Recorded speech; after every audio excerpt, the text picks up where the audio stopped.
व्यवस्था का संचालन कैसे होना चाहिए, गांव के लिए, गरीब के लिए, किसान के लिए, नौजवान के लिए, महिलाओं के लिए क्या कुछ योजनाएं बननी चाहिए।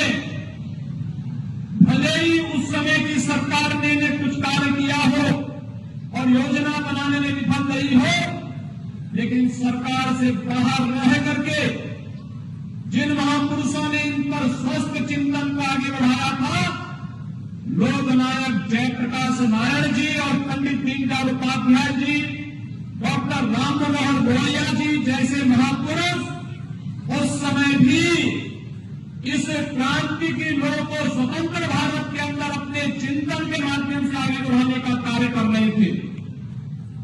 और इसी यही कारण था इस देश के अंदर जब आजादी के उन सभी योद्धाओं ने स्वतंत्र भारत में भारत की व्यवस्था कैसे होनी चाहिए, एक स्वस्थ संसदीय प्रणाली को अपनाया था।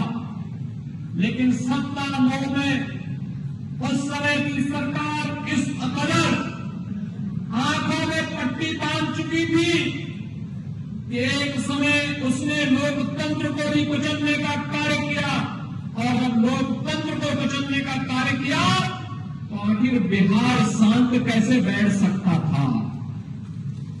आप सब जानते हैं जब आजादी की लड़ाई चल रही थी, भारत आजाद हुआ 1947 में, लेकिन बलिया ने अपने आप को आजाद घोषित कर दिया था 1942 में ही।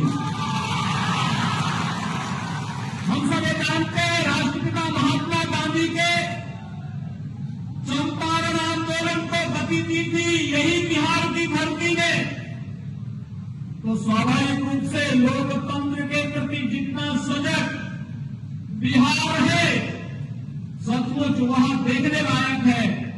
और इसीलिए लोकतंत्र को उस समय कुचलने का जो कुत्सित प्रयास हो रहा था, लोकनायक जयप्रकाश नारायण जी के नेतृत्व में उस समय लोकतंत्र को बचाने के लिए जो आंदोलन प्रारंभ हुआ था वह भूतपूर्व था।